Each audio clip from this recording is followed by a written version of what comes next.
All right, welcome, my friends. We're going to be looking at Seventh-day Adventists. You know, the reason that we do these videos is because we want to speak the truth in love. We want to reach those and help them to come to the knowledge of the truth. It's not about winning an argument. It's about winning the soul. And we want to win people to the truth. And so when I was in Kenya, I met a lot of Seventh-day Adventists. And I hope that what we're going to look at is reconstruct their arguments. And I hope that I don't misrepresent anyone. I don't want to misrepresent any position. And if I do, please, I would like for you to tell me where I'm wrong on that. But I tried my best to reconstruct it in the way that would be put in a logical format. And then we're going to look at some arguments that I would propose and hope you will think about, and I hope that you will change. So let's go ahead and get started.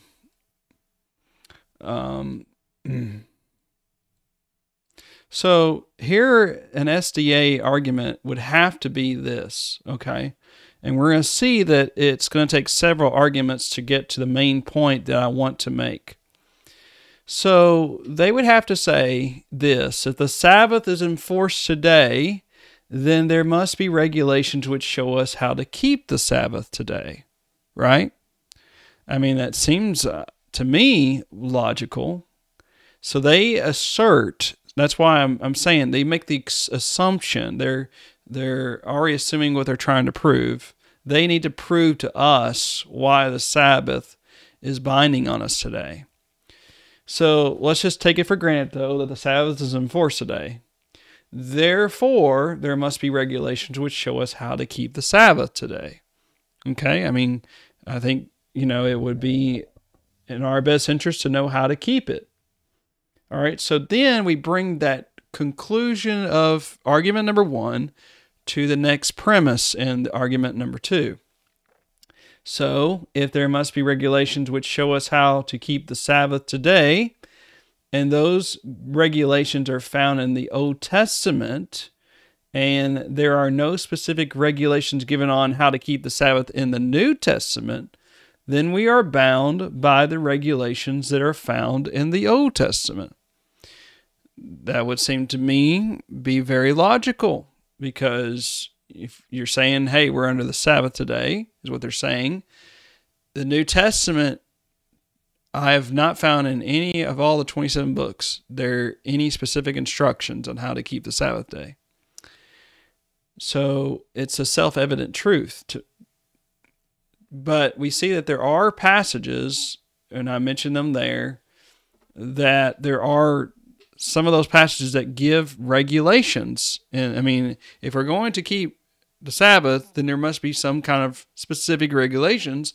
And the only time we find that is in the Old Testament. And these are those specific passages.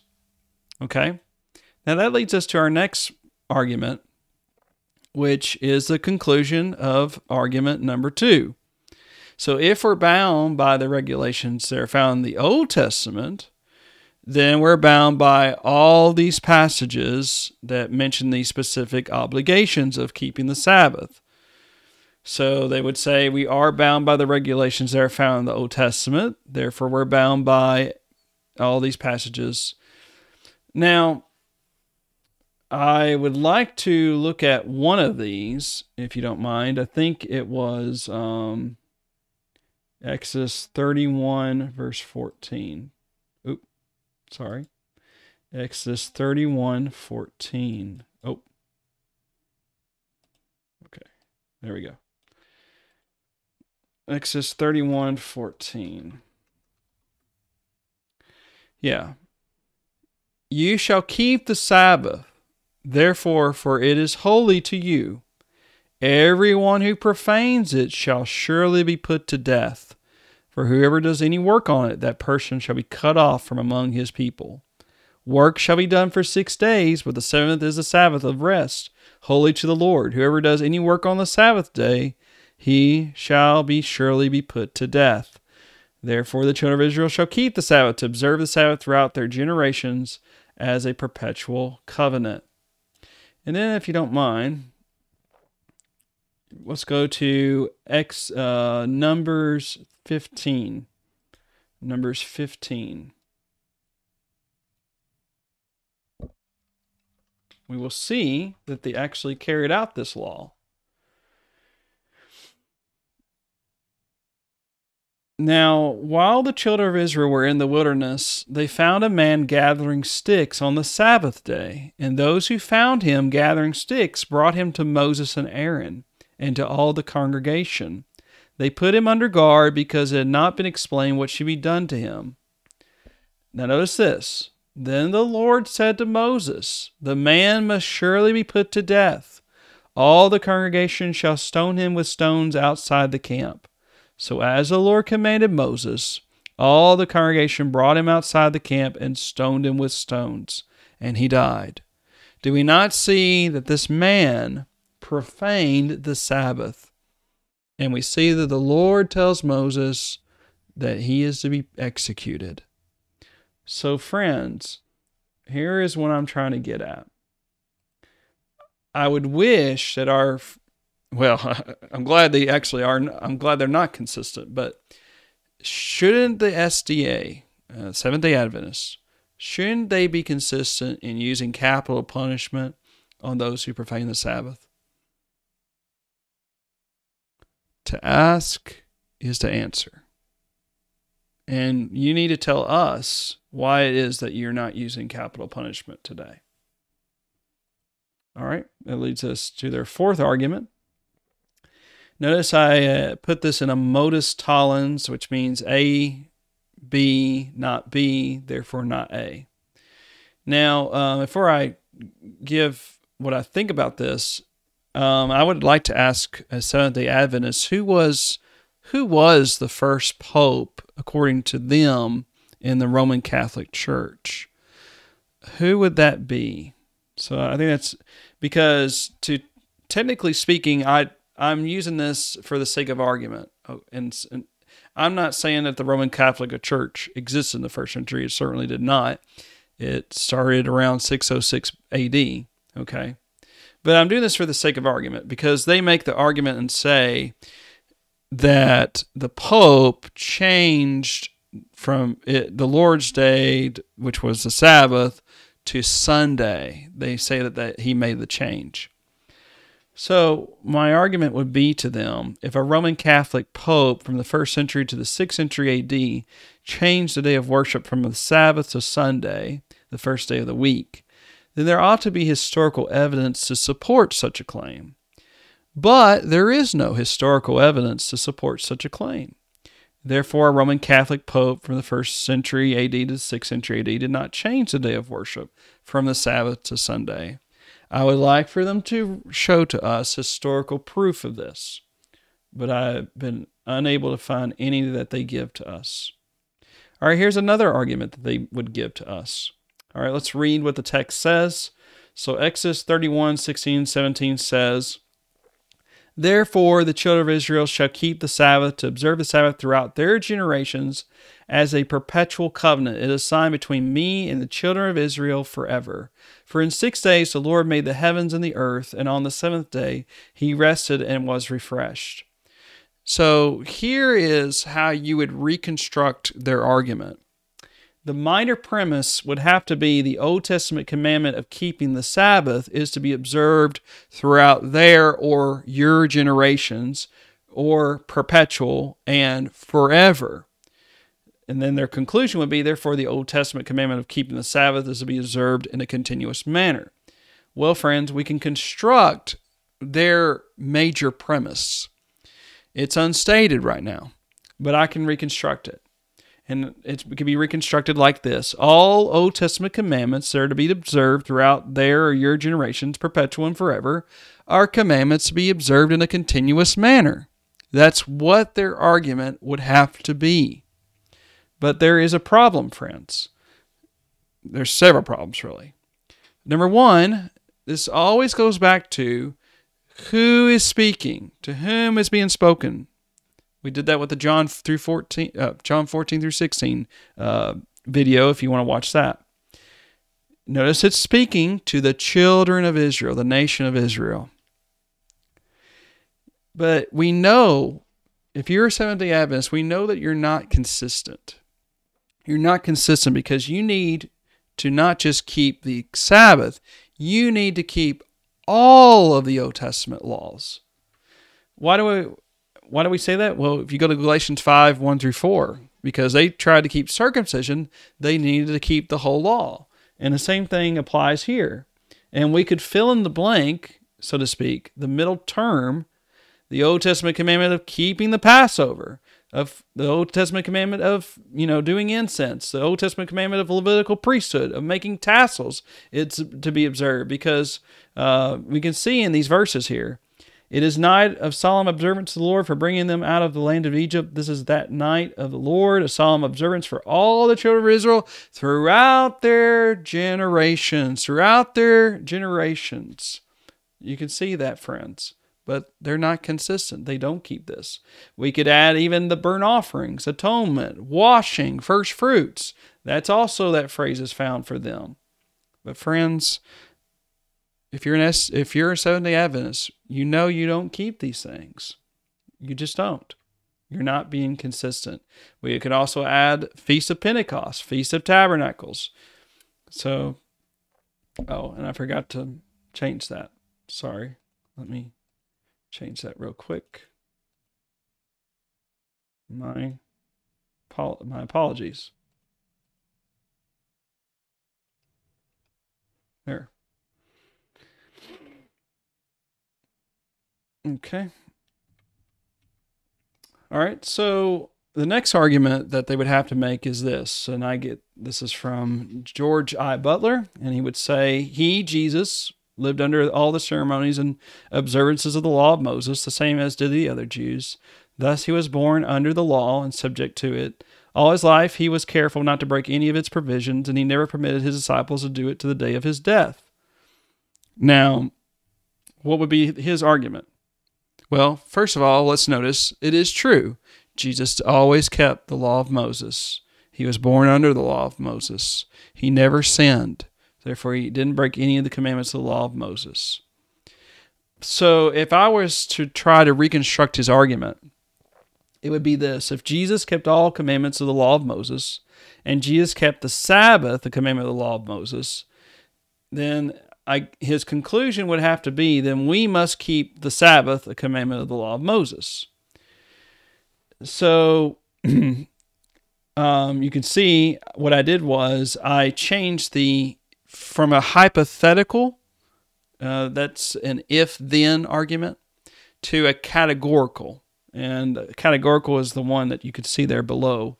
All commandments of the law of Moses Jesus kept are commandments that we are to keep. The Sabbath was a commandment of the law of Moses Jesus kept. Therefore, the Sabbath is a commandment that we are to keep. Well, certainly, friends, no doubt, this is a valid argument, meaning it's the form of it is correct. But is it sound? Is it true? And you can see that the SDA is not consistent with their argument, because we could put in the middle term, the Passover was a commandment of the law of Moses Jesus kept. Therefore, the Passover is a commandment we are to keep. But do they keep the Passover? No, friends, they don't. We could add the Feast of Tabernacles was a commandment of the law of Moses Jesus kept. Therefore, the Feast of Tabernacles is a commandment we're to keep. Do they keep the Feast of Tabernacles? No, they don't. And so you see, friends, they're not consistent. Notice that, we'll deal with that in a moment, in a little while. Let me go.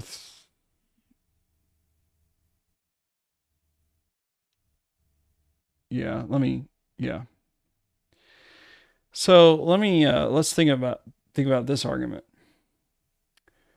This is from Matthew 24, verse 20, where Jesus said, and pray that your flight may not be in winter or on the Sabbath.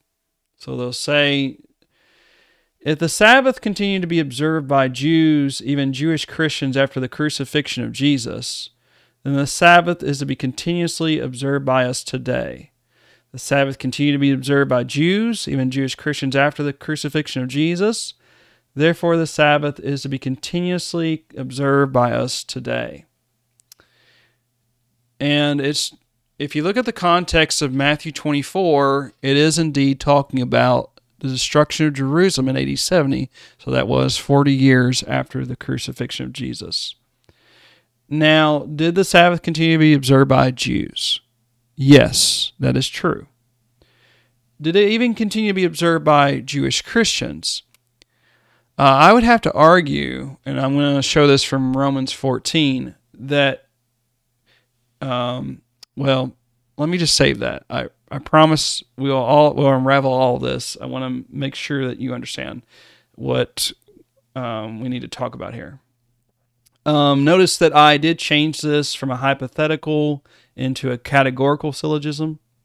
So, all commandments of the law of Moses that continue to be observed by Jews, even Jewish Christians, after the crucifixion of Jesus, are commandments that we are to continuously observe, to be continuously observed by us today. The Sabbath is a commandment of the law of Moses that continue to be observed by Jews, even Jewish Christians, after the crucifixion of Jesus. And I want us to, we're going to look at Romans 14, Acts 13, 16, 17, and 18. Therefore, the Sabbath is to be continuously observed by us today. So,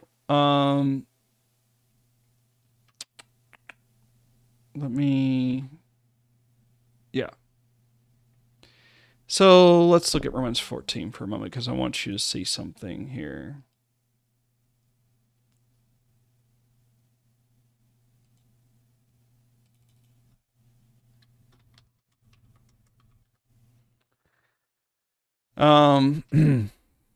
So the text says, receive one who is weak in the faith, but not to disputes over doubtful things. For one who believes he may eat all things, but he who is weak eats only vegetables.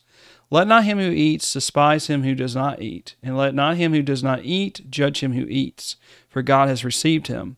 Who are you to judge another servant? To his own master he stands or falls. Indeed, he will be made to stand, for God is able to make him stand. So let me stop right here for a moment. So we know that for at least 3.5 years, and of course I base this on Daniel 9, you remember that the gospel finally went to the Gentiles, went to Cornelius and his household. You remember that God came to Peter in a vision, rise Peter, kill and eat. And remember Peter talks about it. He says, Lord, I've never had anything unclean come in my mouth. So therefore Peter,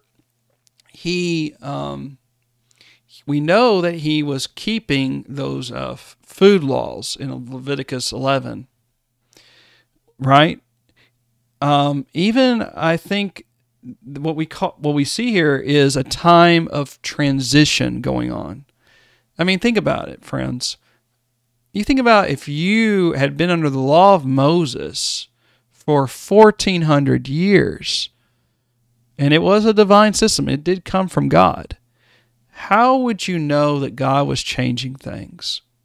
Well, you would, of course, see miracles being done through genuine messengers of God, which were the apostles who were revealing the new covenant at that time. Now, look at verse 5 for a moment. So, this is where I think we see here. One person esteems one day above another esteems every day alike. Let each be fully convinced in his own mind.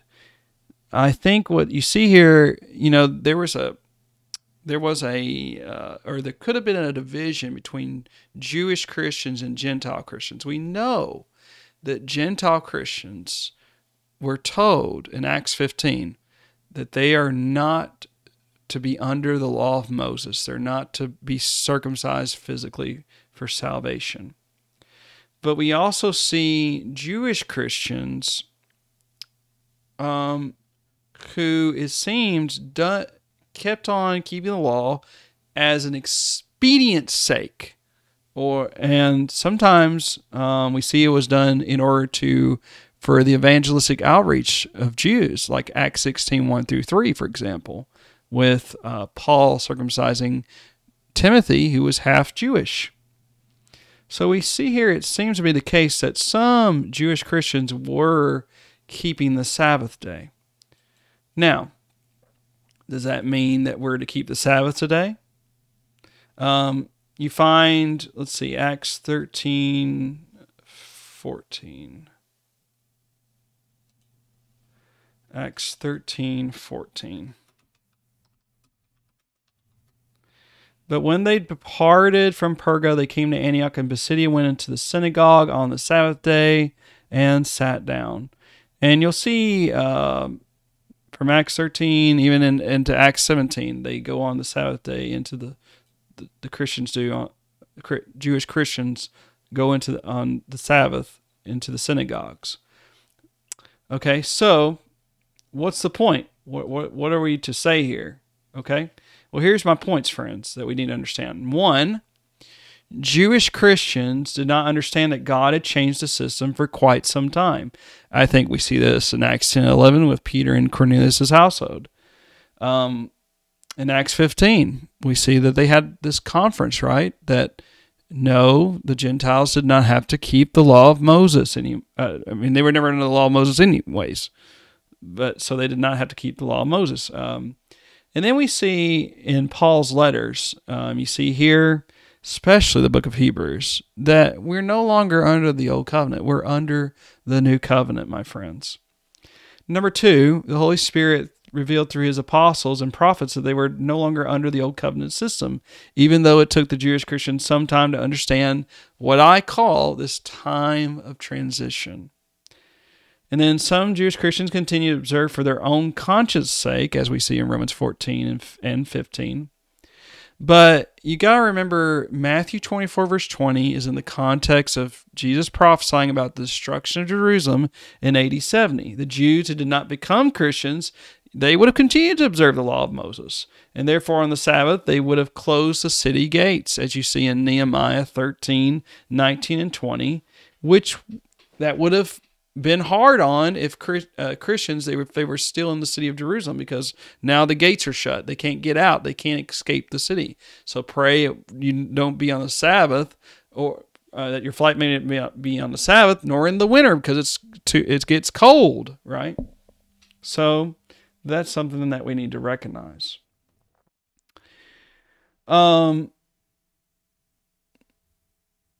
Now, see, and this is why I think that that even the Seventh-day Adventists is still being inconsistent, because we could put, okay, all commandments of the law of Moses that continue to be observed by Jews, even Jewish Christians, after the crucifixion of Jesus, are commandments that are to be continuously observed by us today. Well, the festival of Pentecost is a commandment of the law of Moses that continue to be observed by Jews. I mean, we see this in Acts 2, verse 1, right? We see that they come to the festival of Pentecost. So are we to continually observe that? See, friends, they're not being consistent. Now, here's what else I would... sorry, that's all I want to say about that one. So, and then we're going to stop it right there for tonight. I really appreciate you listening, because we've gone for 23 minutes, but I want to stop, and we will return, Lord willing. I really appreciate you being with us. Thank you so much.